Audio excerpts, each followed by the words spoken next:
Sekou était un jeune garçon vivant dans le village de Banga, situé dans les montagnes mystérieuses de Sango. Courageux et curieux, il aimait explorer les sentiers de la forêt et écouter les histoires pleines de mystères que les anciens racontaient autour du feu le soir. Ces histoires parlaient de magie et de malédiction et faisaient peur aux enfants du village, mais pour Sekou, elles étaient une invitation à l'aventure. Un jour, alors qu'il se promenait dans les montagnes, Sekou trébucha sur une pierre recouverte de mousse et tomba lourdement.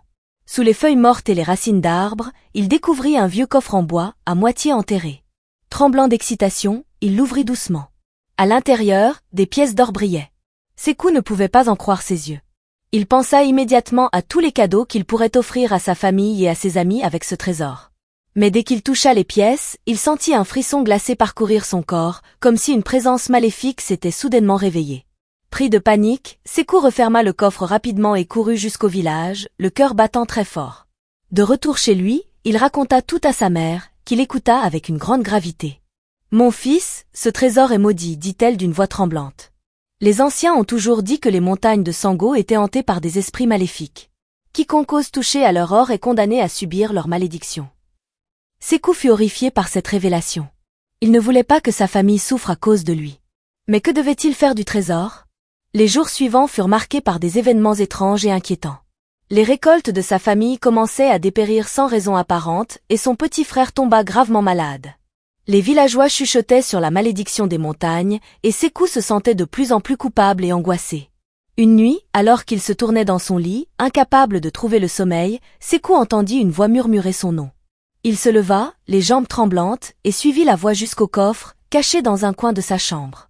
Les pièces d'or brillaient faiblement dans l'obscurité, projetant des ombres inquiétantes sur les murs. « Sekou, ramène-nous à notre place, dans les montagnes de Sango » chuchota la voix spectrale. « Sinon, ta famille et ton village seront détruits par la malédiction. » Déterminé à sauver sa famille, Sekou prit le coffre et se dirigea vers les montagnes en pleine nuit.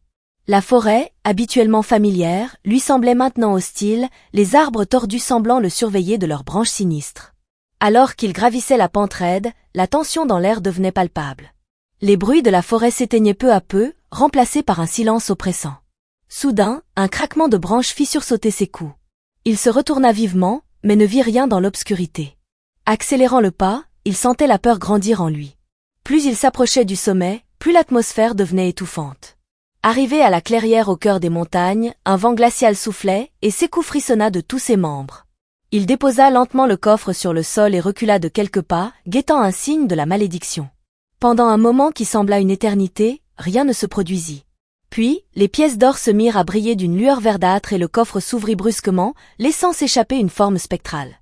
Un esprit maléfique aux yeux rouges et aux longues griffes menaçantes apparut devant lui. Il poussa un cri strident qui glaça le sang de Sekou. L'esprit tourna son regard furieux vers le jeune garçon.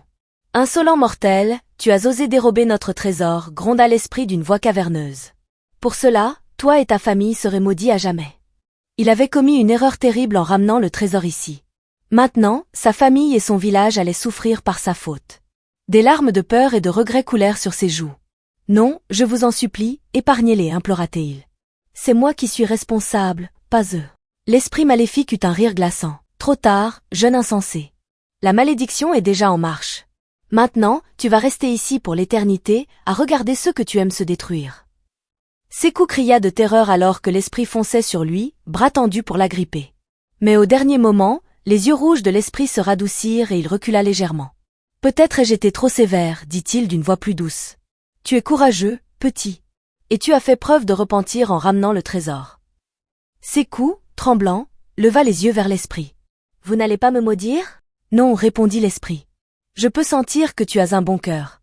Si tu acceptes de m'écouter, peut-être pourrions-nous trouver une solution ensemble.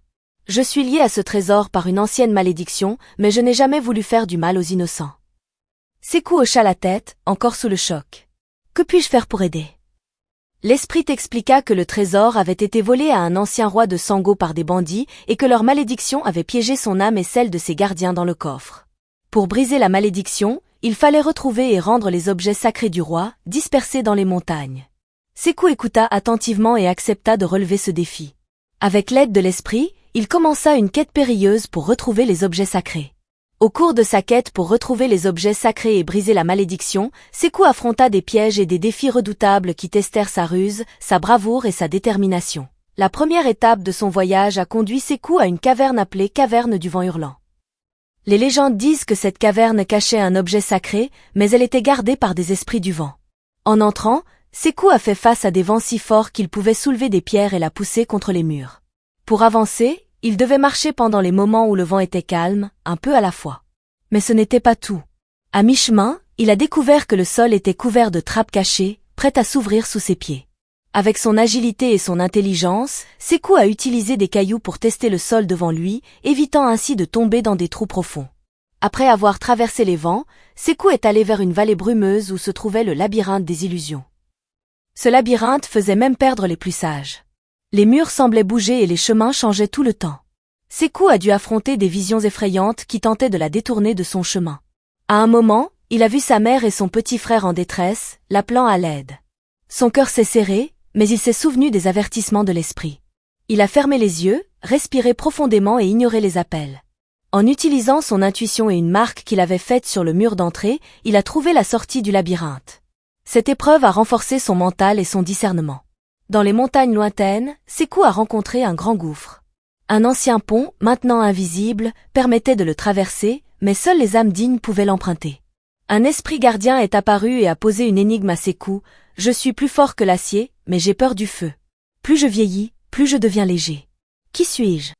Sékou a réfléchi et a répondu, le bois. L'esprit a souri et a fait apparaître le pont, permettant à Sékou de traverser. Ce défi lui a appris l'importance de la sagesse et de la connaissance. Alors qu'il approchait du dernier objet sacré, Sékou a été attaqué par une ombre démoniaque, une créature des ténèbres et de la haine. Cette ombre pouvait se fondre dans les ombres des arbres et des rochers, rendant ses attaques imprévisibles. Sékou a dû faire preuve de courage et de rapidité pour éviter les griffes de l'ombre. Il a utilisé des torchets pour repousser la créature, sachant que la lumière l'affaiblissait. Après un combat acharné, il a blessé l'ombre et l'a fait fuir, récupérant finalement l'objet sacré. La dernière épreuve était la plus difficile. L'esprit a testé le cœur de Sékou en lui montrant des visions de son village en ruine et de sa famille enchaînée. Sékou a ressenti une grande douleur, ses doutes et ses peurs l'envahissant. Mais au fond de lui, il a trouvé la force de résister à ses visions, se rappelant pourquoi il avait entrepris cette quête. Il a compris que sa véritable force résidait dans son amour pour sa famille et son village. Cette épreuve a renforcé sa détermination et son engagement à sauver les siens. Chacune de ces épreuves a transformé Sékou de simple garçon en véritable héros. Après avoir surmonté tous les défis et retrouvé les objets sacrés, Sékou est retourné à l'endroit où il avait découvert le coffre maudit. L'esprit, maintenant beaucoup plus paisible, l'attendait.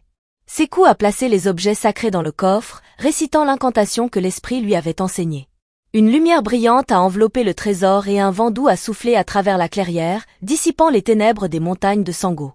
Les esprits piégés depuis des siècles sont apparus brièvement, leurs visages marqués par la reconnaissance et la paix retrouvée. L'esprit principal, libéré de sa malédiction, a remercié Sékou avec gratitude. Sékou, a dit l'esprit, ta bravoure et ton cœur pourront briser la malédiction. Pour te remercier, nous te léguons ce trésor. Utilise-le sagement pour le bien de ton peuple. Les pièces scintillaient d'un éclat nouveau, bénies par la lumière des esprits libérés. Chargé de ce trésor, Sékou est retourné à son village, déterminé à le transformer. À son retour, les villageois l'ont accueilli en héros. La nouvelle de son exploit s'est répandue, attirant l'attention des villages voisins. Avec l'or des esprits, Sékou a commencé à reconstruire les maisons, à construire des routes et des ponts pour relier Banga aux villages voisins, facilitant les échanges et le commerce. Le village devint rapidement autosuffisant et prospère, attirant des artisans, des commerçants et des familles à la recherche d'une vie meilleure. Avec le temps, la renommée de Sékou s'étendit au-delà des montagnes de Sango. Les seigneurs et les rois des régions voisines vinrent le rencontrer, fascinés par ses réalisations et son leadership visionnaire. Sékou fut couronné roi, non seulement en reconnaissance de sa richesse matérielle, mais aussi pour sa sagesse et sa justice. Sous son règne, le royaume prospéra et devint un modèle de développement et d'harmonie. Si vous avez aimé la vidéo, abonnez-vous pour plus d'aventures.